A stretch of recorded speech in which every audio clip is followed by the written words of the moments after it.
This will be our longest passage without stopping to rest or anchor or even to see land. Ah, we gotta fill it out, we gotta fill it out. I've already fallen in the water. Did you? At the fuel dock. Where will we go if the weather and the seas turn nasty? It's work, work, work.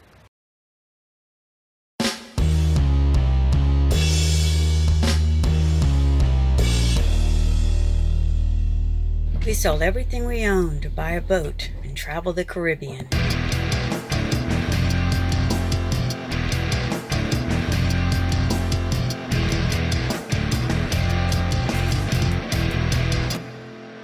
Paradise found.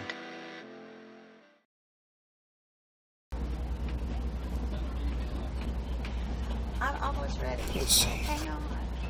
All right. You're so impatient. Since Grenada has opened up, we are prepping to go. Mayag has organized boats to enter Grenada's waters at several different intervals. Yes, so we have gotten information from Grenada that we can enter, and we're having to fill out all this paperwork. We have tons of forms that we're doing. We have to complete them online. I don't think I own a tie. I mean, I could make one out of a piece of rope if that's really... There's a lot of talk on the radio. We are talking to the other cruisers in our area so that we can coordinate. We're choosing dates of June the 17th through the 19th. We have to fill out health forms. We have to fill out forms about our arrival. We have to pay this so that we will be allowed entry into the country in addition to check-in and paying there, but that's okay. At least they're opening the borders and we are going to be able to get our vessel there and get safely out of the zone of the hurricanes. This was very well done and eliminated all the boats arriving in Grenada at the same time. Things have been so relaxed, like we have just been relaxing and swimming and snorkeling and enjoying a lackadaisical, and then we get this email and everybody's like, we gotta fill it out, we gotta make sure there's only 50 boats being allowed in each time slot, so we have to get our time slot in there soon, and we want our friends to all travel with us, so we want to have our group to all be together, so we're coordinating, making sure that everybody is picking the same dates, and then trying to fill this all out with a dramatic lack of internet.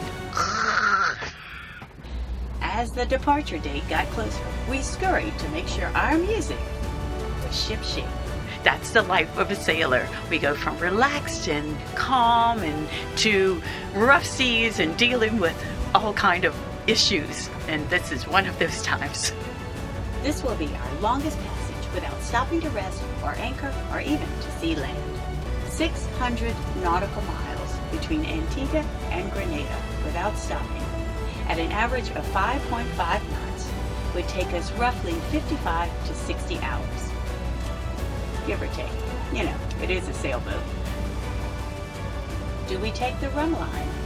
Do we hug the island? Where will we go if the weather and the seas turn nasty? All questions we have to answer. These are all part of the intense planning and organization shared by us and our boat buddies, Sanitas and Virtual Reality. We planned to leave at 11 p.m. so that we would pass Guadeloupe during the daytime hours. The fishing pots would be a big problem to find and avoid at night. This is the only part of the trip where we plan to be close to land, unless we have to use our bailout point. We're doing our safety checks today to get ready for our long passage. We're doing our list to make sure our boat is in tip-top shape, and we have all the provisions for 2 weeks of quarantine once we get to Grenada, and we got to make sure we have safe sailing. A lot of work to do, a lot of work. I've already fallen in the water. Did you? At the fuel dock. Wait a minute. Oh, you are all wet. How did that happen? My foot slipped off the pontoon. Oh no. In the water I went. Your phone? My phone was here. Woo! But your wallet got wet. Mm-hmm. All right, so I know you got some good things accomplished. We got some gasoline for the dinghy. Topped off gasoline, fuel for the boat, diesel for the boat. Fell into the water. And then I took a shower at the fuel dock. Well, that's nice because that wasn't great water. And then what else we have to do today? Stow away all my stuff on the proper side because we'll be on a port tack the whole way.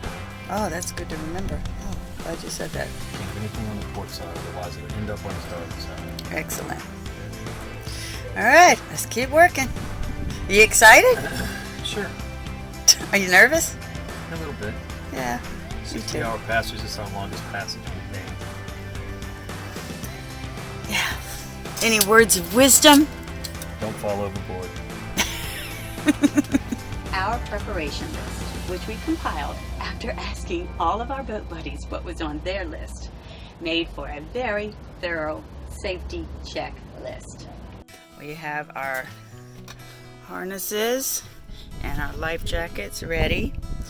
Anytime we're in the cockpit area, we'll be wearing these just for safety. So we have set up our jack lines, which will be coming this way and this way. And we will snap our tether onto this so we can travel up to the front of the boat and back and even across to the middle. In case anything happens up in the front that we need to address, we need to be able to be safe and hook our harnesses in, of course with the life jackets. And I am so glad we did, because we used them twice on our trip.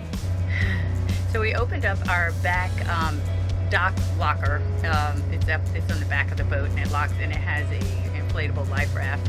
We have never really looked inside at the bottom because we never lifted up the life raft before, but inside was an incredibly stocked ditch bag in case of emergency. And thank you, previous owner John, for having such an incredible kit. And it feels like Christmas. It feels like Christmas. I was going to have to put all this stuff together, but instead I found it already in the bag. Sweet. In our ditch bag, we have light sticks, glow stick, flare guns, can opener, emergency blankets and compass. This is some MREs and a portable water maker. What? Everything you could need for emergency. So in case anything happens, we are going to try to be prepared. And here is our EPIRB, which we will grab and put into the ditch bag in case of emergencies. Gotta be safe.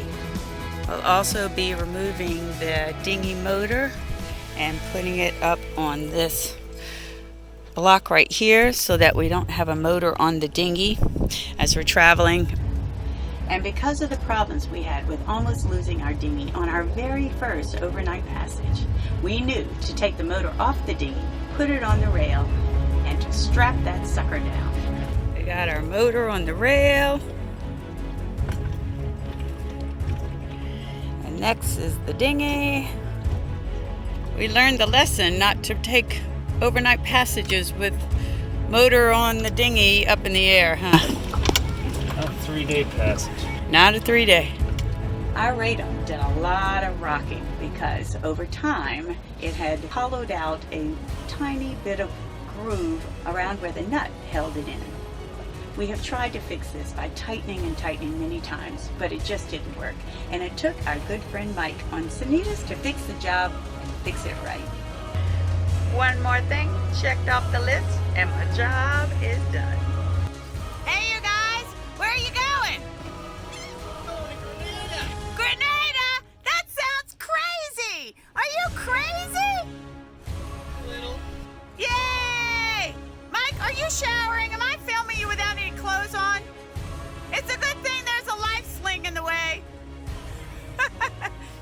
Yay! Grenada bound! Well, we are ready to leave. We're very excited. It's going to be a very long couple of days, but our boat is in ship shape and we are ready. If you'd like to follow our journey, just click the link right there on the members only and you'll be able to see where we are exactly in our path and when we get there. So, wish us luck, and we'll see you soon. Here's what's happening on the next episode of The Crabby Captain and the Sunny Sailor.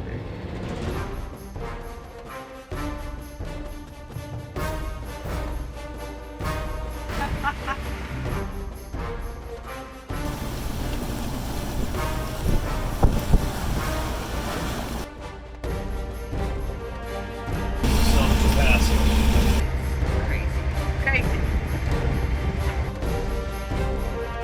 Will we make it? Will we be safe? Will we be traumatized by the whole experience? Come back and you will see.